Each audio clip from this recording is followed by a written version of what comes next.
This nation was founded on the principle that all men are created equal. We hold these truths to be self-evident. That all men are created equal. I'll tell you what freedom is to me. No fear. I mean, really, no fear. Created equal. Welcome to Created Equal from WDET in Detroit. I'm Stephen Henderson, and it's time for our weekly recap show. I'm in the studio with Carrie Jr. II, the show's producer. Weekly recap. Is this the new theme? I'm going to come up with something new every week until we we got to come up with something and stick with it, right? It's different every week right now. This week, Carrie, we got three really interesting topics to listen back to. One is about grief and how we process the loss of someone really close to us. And then we are going to listen back to two conversations about the barriers that limit democratic participation, stop people from being able to really participate in the most important part of our democracy, which is when you cast your ballot. Let's start with voter access, and let's hop into the first part of that conversation that pertains to disability access. We spoke with Dessa Cosmo, who's the executive director of Detroit Disability Power, and that organization audited 261 polling locations across 15 different areas in southeastern Michigan. And they found that based on their criteria, 84% of those polling locations are not accessible for disabled people.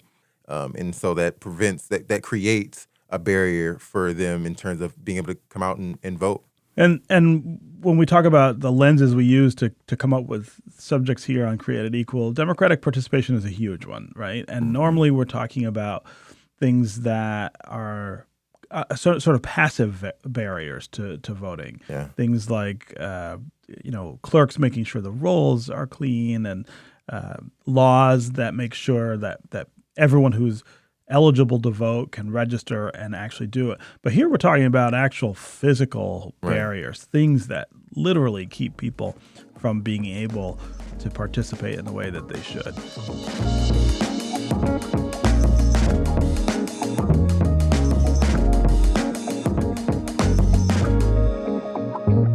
So, Dessa, I want to start with you. Again, my astonishment at the things you found with this audit of 261 polling locations across 15 places here in Southeast Michigan.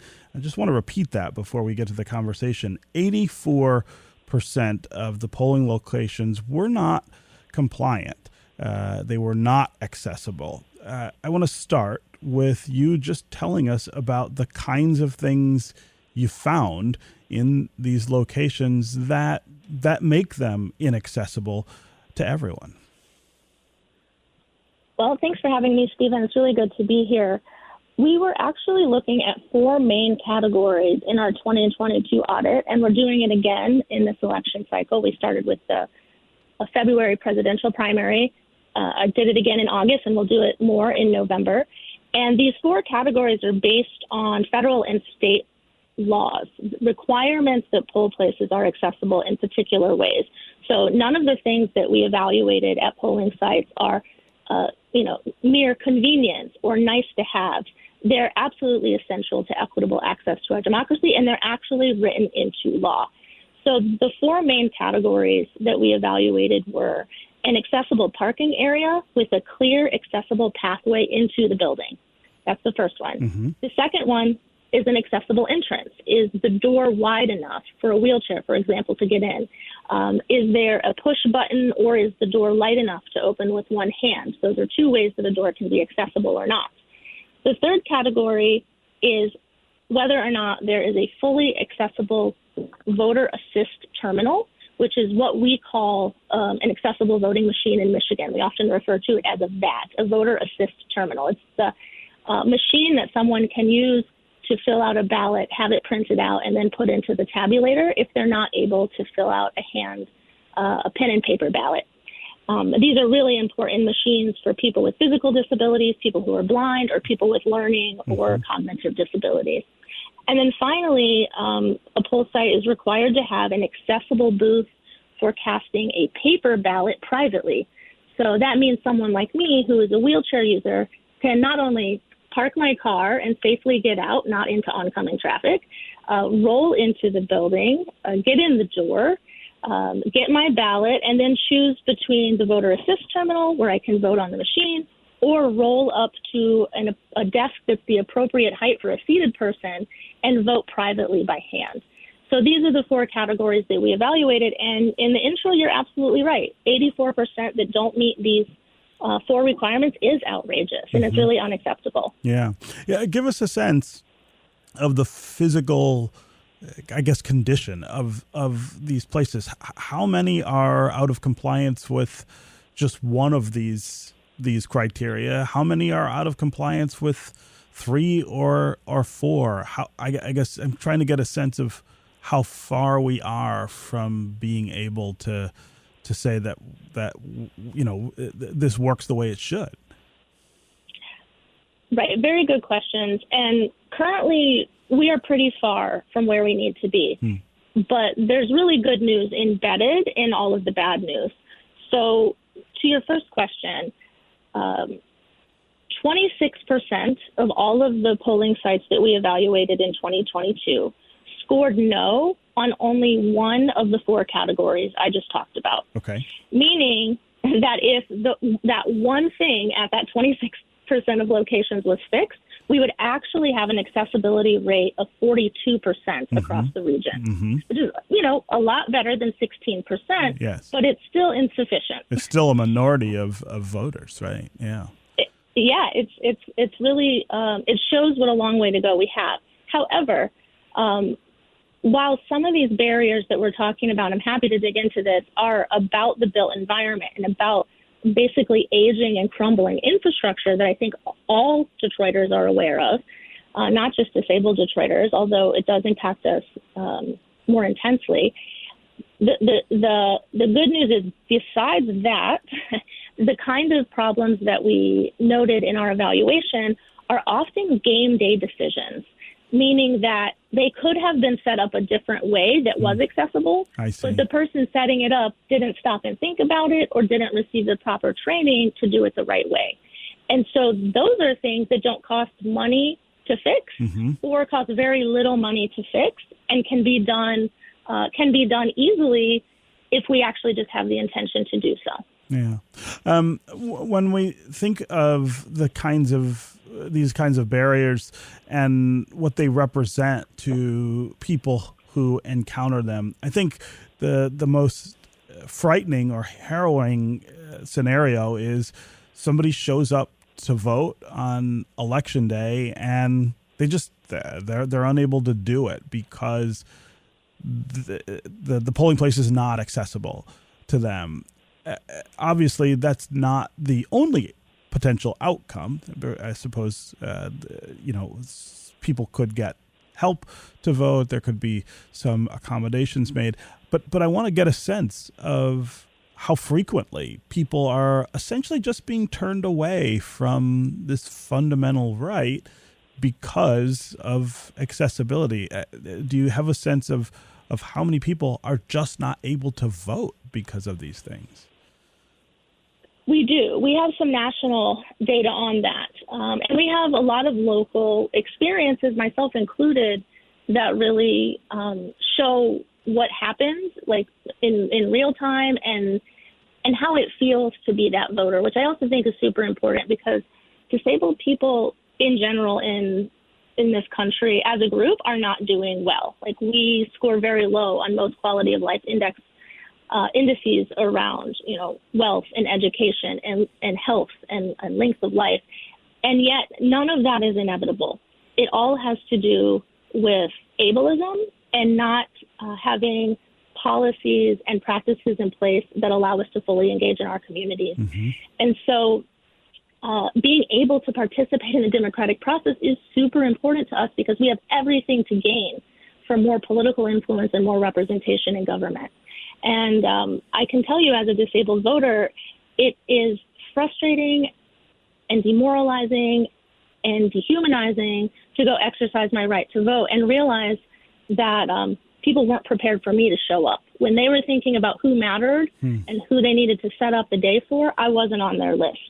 And that's why my organization exists. That's why Detroit Disability Power organizes disabled people and our allies to change that attitude, to educate the public, and to change the policies that are holding us back.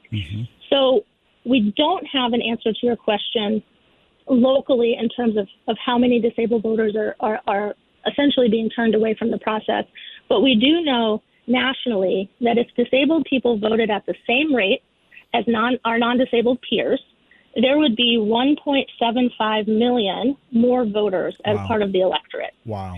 And if you think about how closely elections are won in this country, that's really significant. It's a lot of people. And it's a lot of people. And frankly, we are this incredibly large, mostly untapped constituency of people with a lot of common needs and common demands.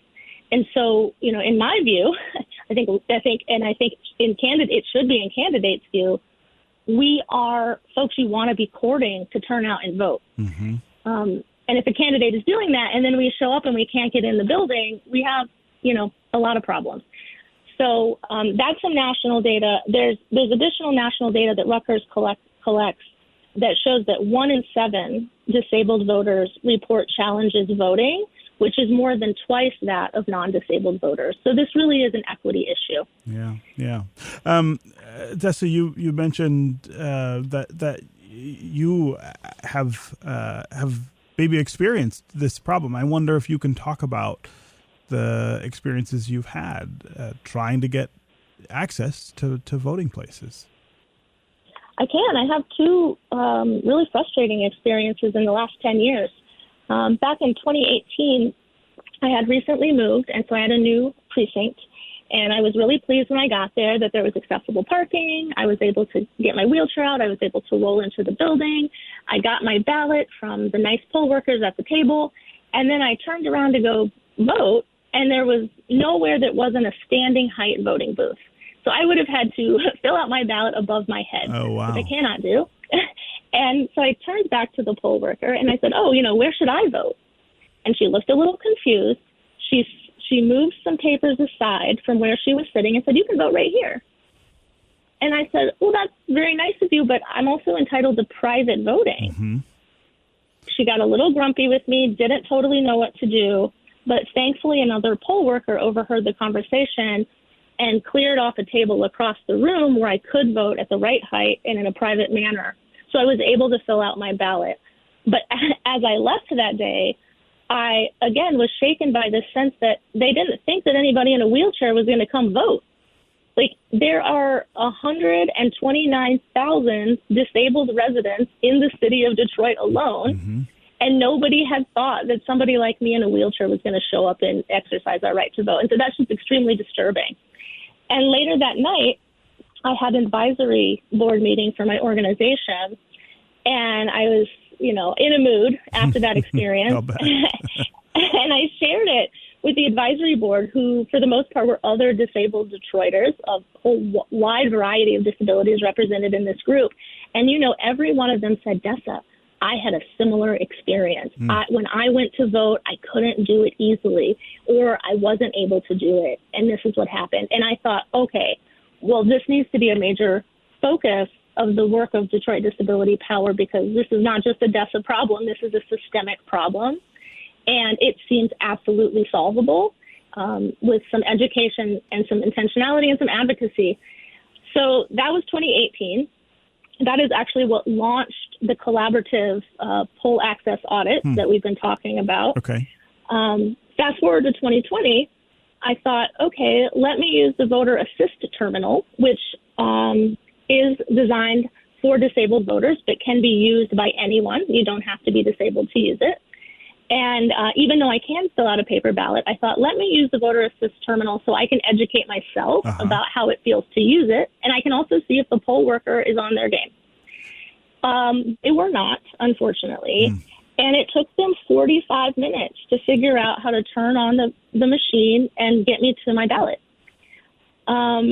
I fortunately have a flexible job where I could stick around and make sure that I cast my vote, but many people wouldn't be able to do that. And so it just reiterated again that people were not prepared for people with disabilities to show up and vote. Yeah. So it's really interesting to hear both of those in both of those stories, that this was about preparation. This was about the anticipation of the poll workers and, of course, the clerks who are responsible for making sure that elections go off without a hitch. Again, your point about the anticipation that someone who has physical challenges will show up to vote. They just didn't account for that. In your estimation, is that the sort of meat of this problem, not actual physical barrier so much as it's almost like a mental block that elections officials have? It's really both, Stephen. The way that ableism, which is the systemic oppression of people with disabilities, the way that ableism shows up is that it shows up in so many ways, but it shows up in that it invisibilizes us. So even though we're at least 25% of the population, we're not thought about all that much. We're not prioritized all that much.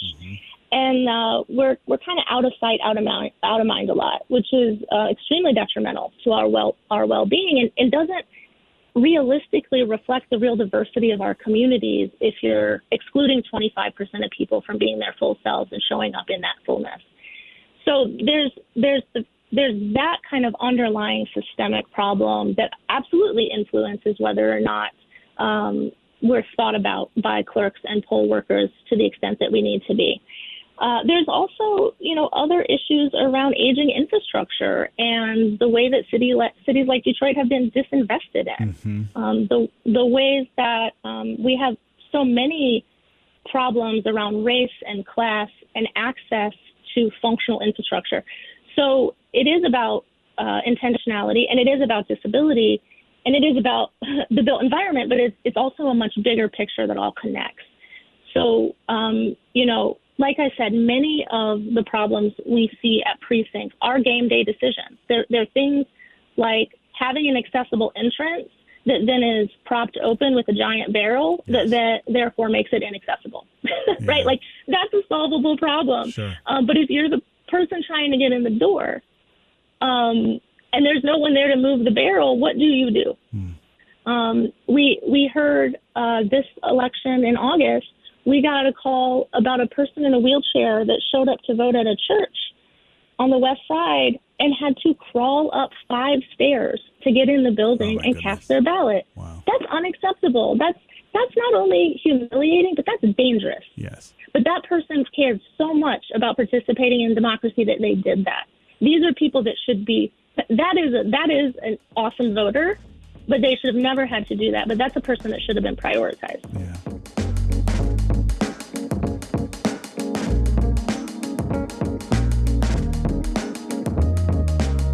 That was our conversation with Dessa Cosma, Executive Director of Detroit Disability Power. That episode aired on Wednesday, August 28th. Coming up, we'll hear the other part of that conversation. We're going to talk about the digital divide and the barriers that it is erecting to voter participation. We'll be right back with more Created Equal.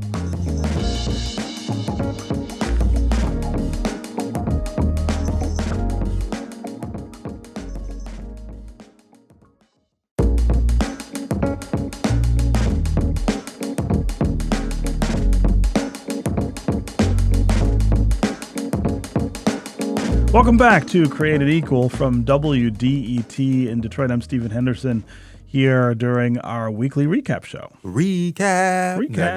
Oh, see, there we go. We got some buy-in there. So now we're going to get into the second part of the conversation. In the first segment, we revisited our conversation with Dessa Cosma and spoke about disability access.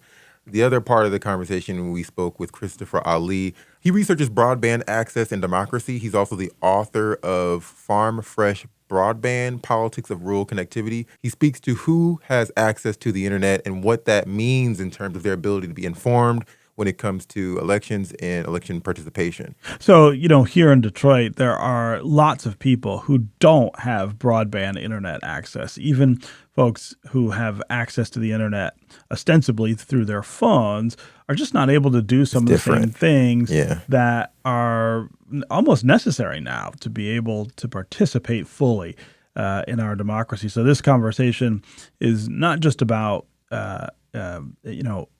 rural areas, which I think most people think about when they think about internet connectivity and the digital divide, but it's really about cities and it's about poverty in cities and the way that keeps people from being able to do these things.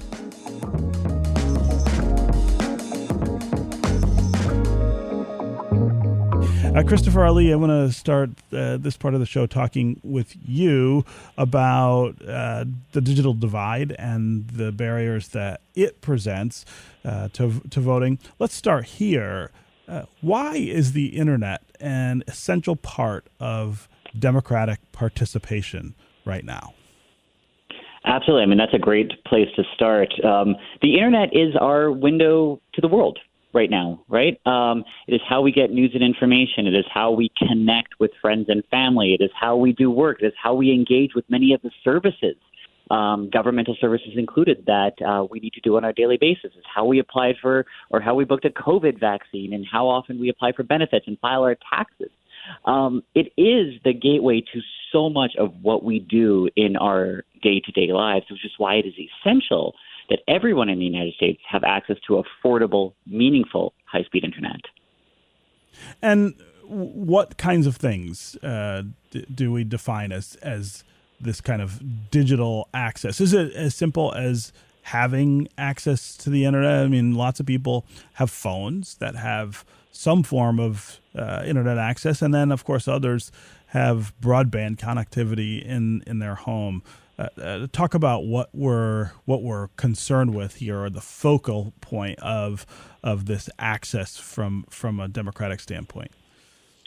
Sure thing. So I like to think about this in terms of pillars, right? You've got, can I access a physical internet network, right? Mm-hmm. Do I have access to the internet? Mm-hmm. Can I afford access to the internet? Here in the United States, we pay more per month than anywhere else in the 38 countries that make up the Organization for Economic Cooperation and Development. So we pay an astronomical amount for broadband, and we know that 50 million American households and families either can't afford the internet or struggle to afford the internet because of the high costs. So we've got access, we've got affordability, and then we've also got skills and devices. Do I have the skills necessary to take advantage of my digital connectivity? Do I have a computer at home? And you'd mentioned, yes, there's a lot of folks who have access to a smartphone. In fact, over 85% of the population have access to a smartphone. That's great, but a smartphone isn't going to replace a home internet connection. And here's a great example. I'm a professor at Penn State. Imagine if I asked my students to write an essay on their smartphone, mm-hmm. right? That's going to be next to impossible. Imagine if I asked you to file your taxes on your smartphone, right? There are certain things that we can do with a smartphone. Smartphones are amazing. But to get that full digital experience, we need broadband to the home, probably with a computer or at least something more capable than a smartphone. So we've got all of these pillars. And otherwise, the internet is just kind of wires in the ground unless we can afford it and we know how to use it and we have the devices and support to be able to take advantage of it. And tens of millions of American families don't fit with all three of these criteria. Right. So how does that connect to the democratic participation we're talking about, the access to voting? What are the things that you are cut off from, I suppose, in that realm if you don't have sufficient internet access? Sure. So one of the major things that you're cut off from is news and information. I did a study with a couple of colleagues in the organization Rebuild Local News, and we found that there are 90 counties in the United States that are what we call double deserts, counties without access to the internet and counties without a local news outlet. So in other words, these are 90 counties where you can't get access to fresh, up-to-date local news and information, or at least you got to work really hard to do it. 90 such counties. how are we supposed to make meaningful voting happen if we don't have access to local news and information? So, that's number one. Studies have also shown that if you have a high-speed internet connection at your home, you're probably more likely to engage with a local elected official. If we say that all politics are local and democracy begins at the local level, right, it begins with this type of communication with our neighbors, communication with our elected officials, and then receiving and partaking in the news and information ecosystem. So many are barred from these essential democratic functions of to be an informed voter, to exercise our basic democratic rights, to be informed and then to vote. And without access to the internet, it makes it that much harder to do it. Yeah. So when we talk about the digital divide, of course, that's something that affects a lot of different parts of our culture and people's participation in a number of different things.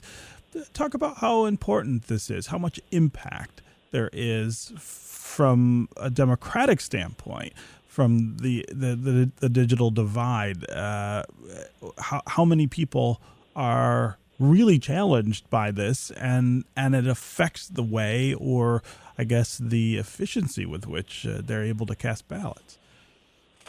Sure. So we know that somewhere between 24 million and 42 million Americans do not have access to a broadband network.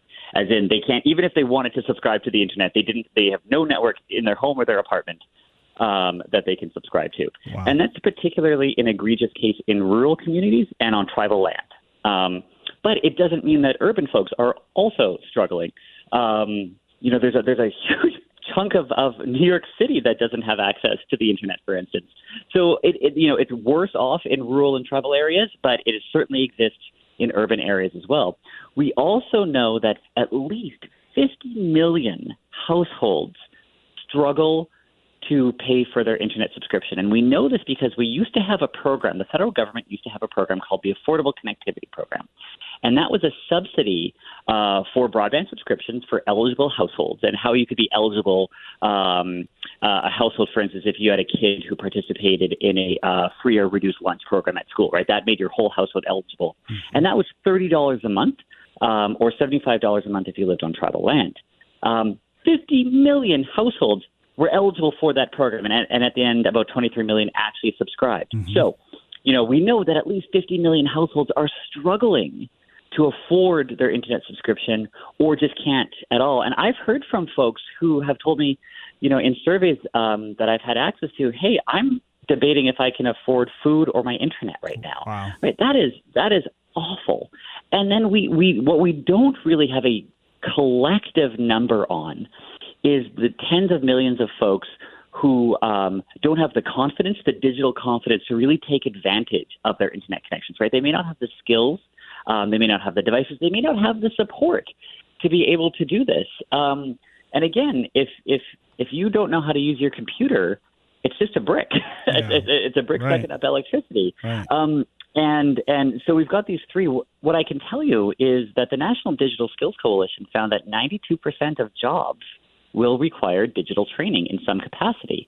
And so this goes back to ideas of digital confidence, digital literacy. There's a great term that Professor Sharon Strover uses at the University of Texas called digital dignity.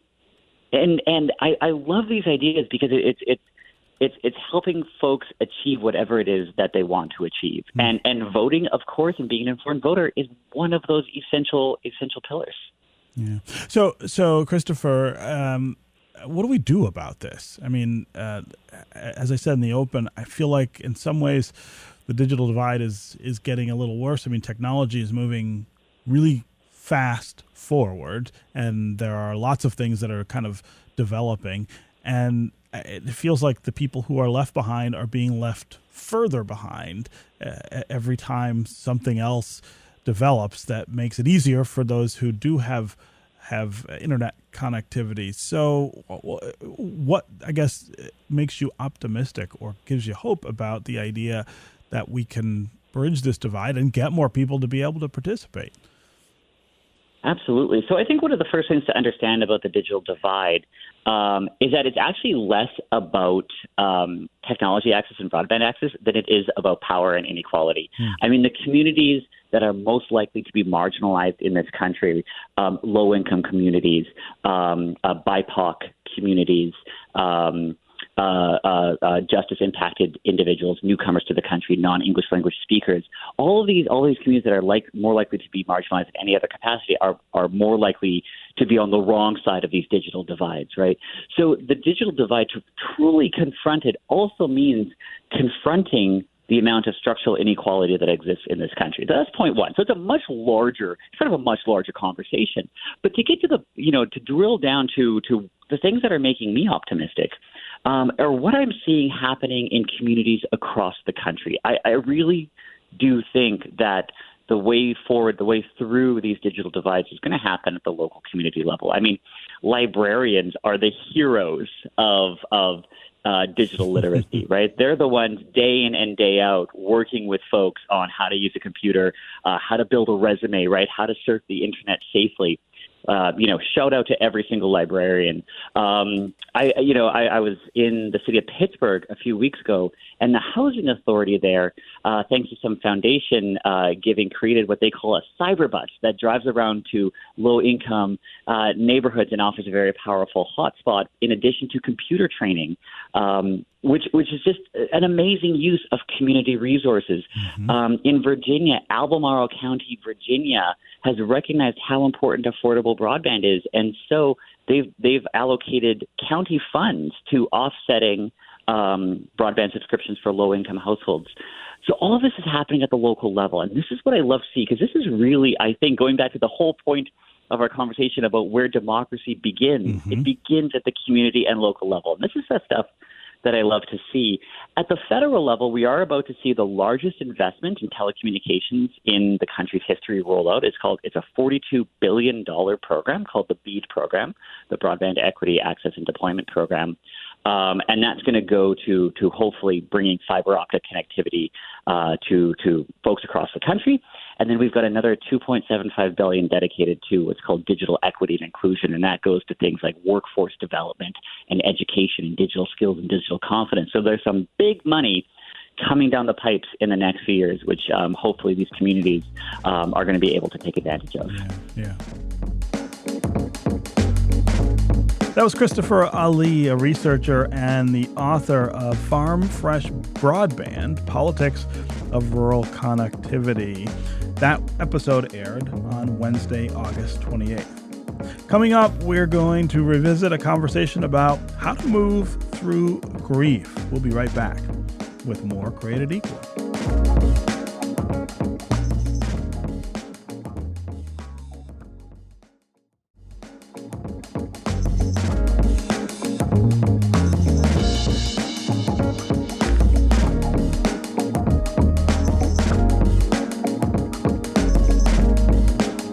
Welcome back to Created Equal from WDET in Detroit. I'm Stephen Henderson, and I'm here with Carrie Jr. II, the show's producer. Up next, Carrie, we're going to listen back to a conversation I really enjoyed with Lori Tucker-Sullivan, who is a journalist and an author. She's written a book titled I Can't Remember If I Cried, and it is about interviews with widows of rock musicians about how they processed the grief of losing their loved one and how they were able to kind of piece their lives back together and move on. Yeah, I mean, I got to say, Stephen, listening to you and Lori have that conversation, it felt very much like you were Terry Gross, and this was a fresh air episode. The tone was, I think it was gentle, and it was definitely like a kind of an intimate conversation you two had about this topic. And what I think Lori brings in her book is really helpful because it's not just about losing someone, right? And the trials of losing someone. Yes, that is a big part of it. But I think what she outlines in her book and talks about from her experience of having lost her husband is she learned how to move through it from these women's stories. Mm-hmm. And their stories are very complicated with the relationship between the band members and financial. I think there's legal battles and a lot of things that make the grieving process complicated for them. But through it all, they kind of persevered and found how to define their own story on the other side. Yeah.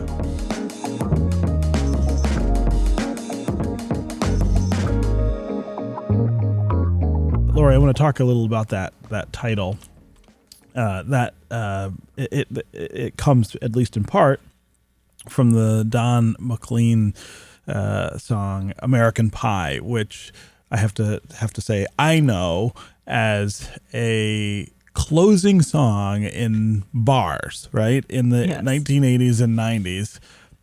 I shouldn't say 80s because I wasn't legally allowed to be in bars in 80s, even though I was.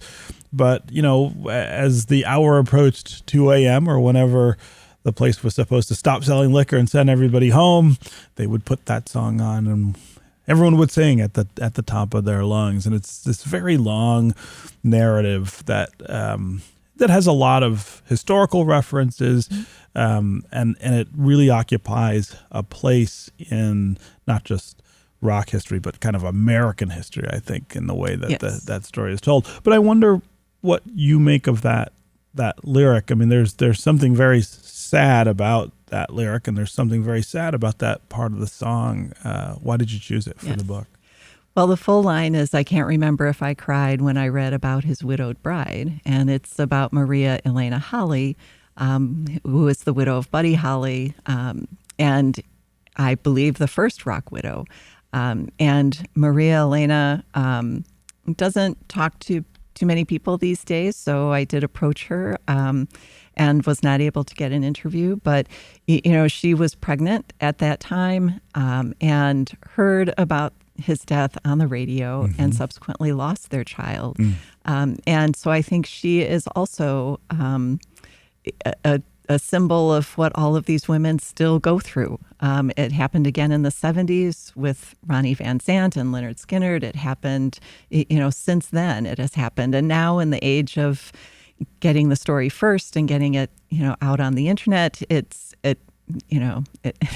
impossible to prevent it. There were guidelines that went into place to try to prevent that from happening after Buddy Holly's death. And now I think those have just really gone out the window.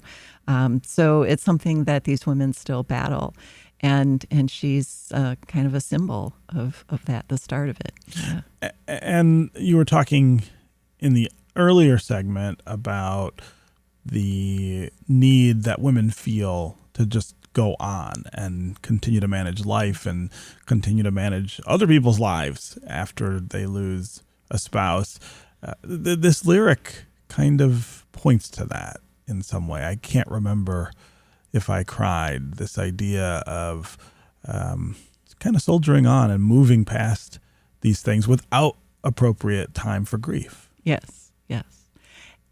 And I think, too, the lyric, is really from the point of view of a fan saying that he can't remember if he cried when he heard about this. And that opens up a whole new area of discussion of how these women deal with fans who are quite often obtrusive and cross lines and feel they have some ownership and some right to memories or to actual possessions of these people.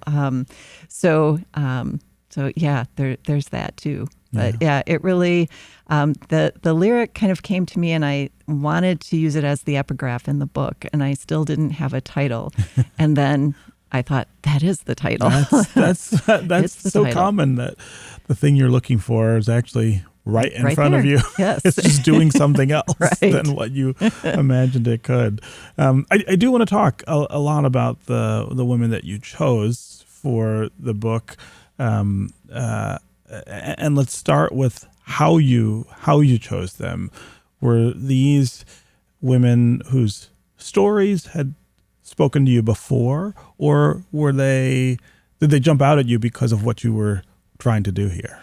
A combination of those. So I first made the list of musicians and rock stars that had died at a young age, that were married or had a partner. And then I started looking into them. And in some instances, they were out there because they had their own careers, their own lives. Gloria Jones is an example of that. And again, prioritized them a little bit around those people whose music was important to me and to us, and wanting to hear those stories. So I think the first 4 or 5 that I did were Gloria, Peggy Sue Honeyman Scott, Crystal Zevon, and Sandy Chapin, and a kind of combination of, I knew that Sandy had worked very hard to preserve Harry's legacy and all of the work that he did.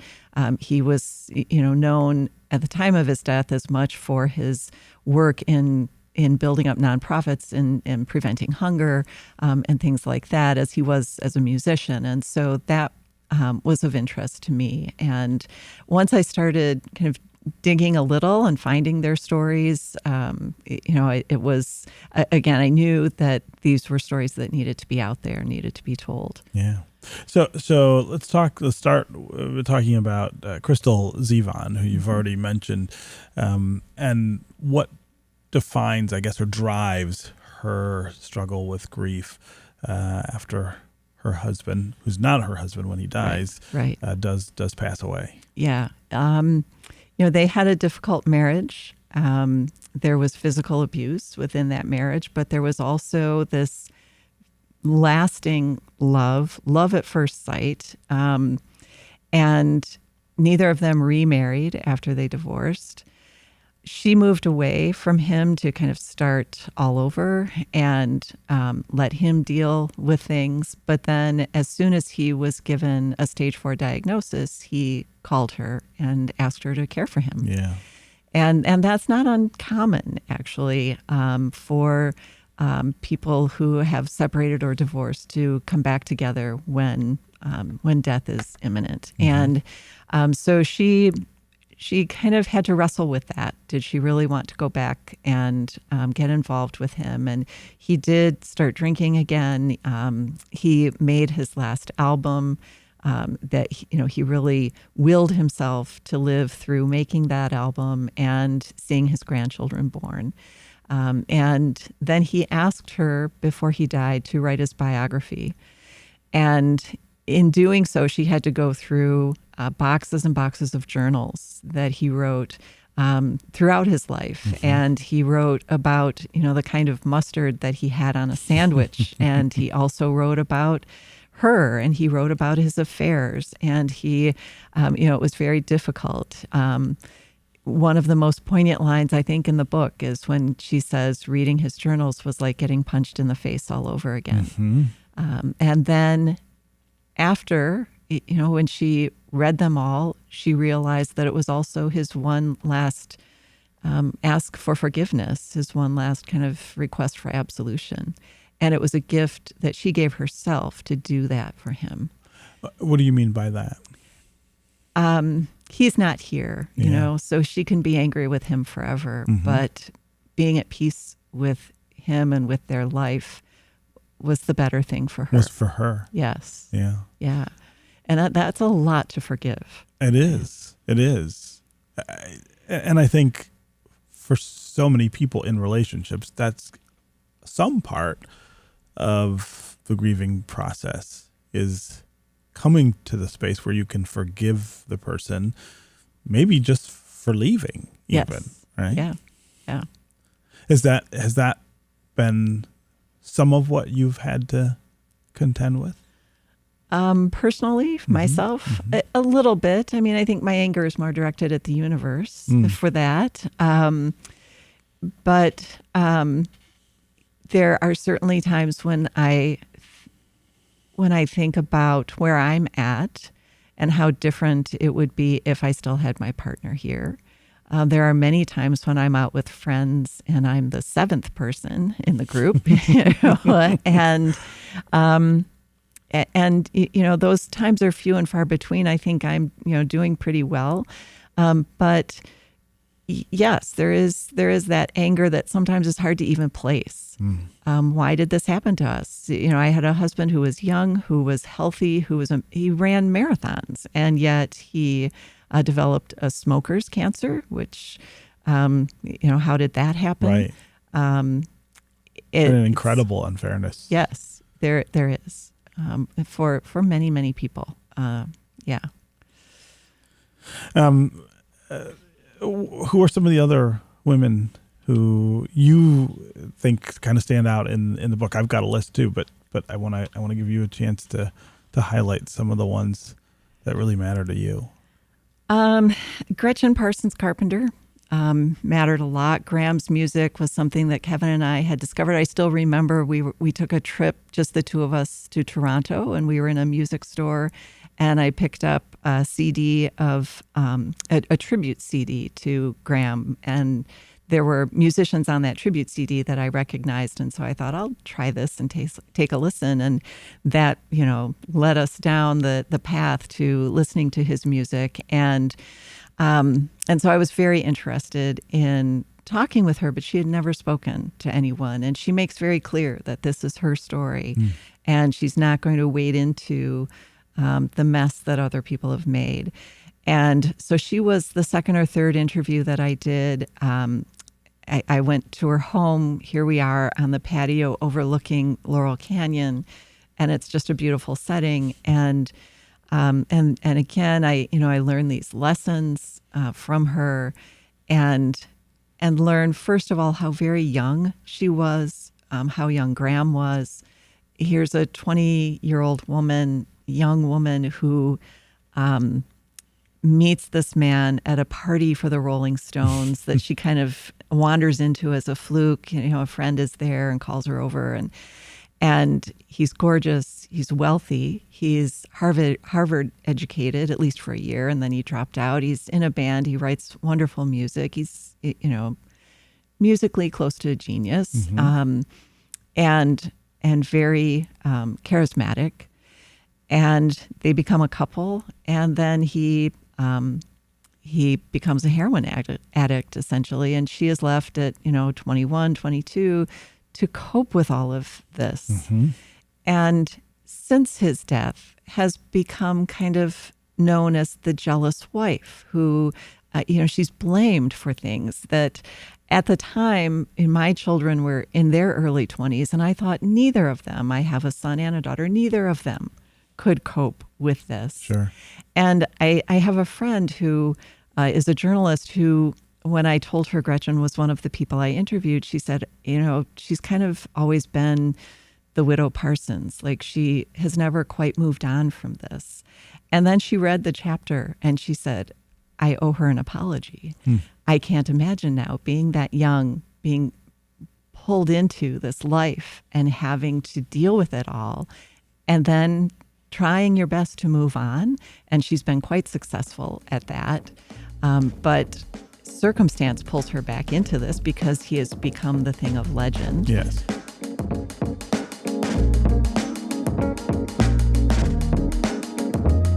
That was my conversation with Lori Tucker-Sullivan about her book, I Can't Remember If I Cried. That episode aired on Monday, August 26th. So that'll do it for our recap, Carrie, this week. Yeah.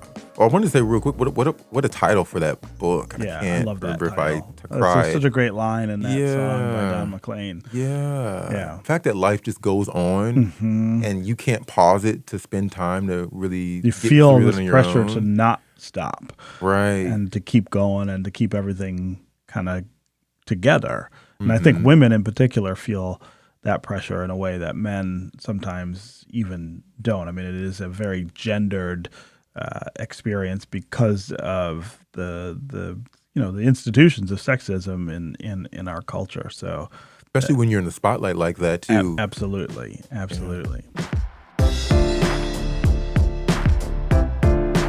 If your business cares about civil conversations, about equity, about opportunity in our community, Created Equal is the place that we're having conversations like that.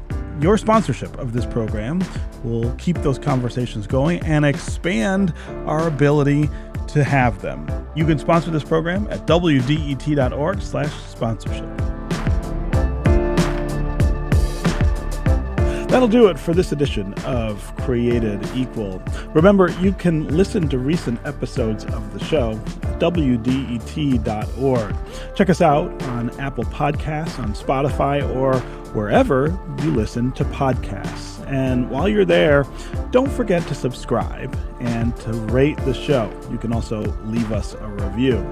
If you like what you hear from our WDET programming, please support the station. We are always taking donations. And to do that, you just head over to our website and click the donate button at the very top of the page. It is next to the red heart.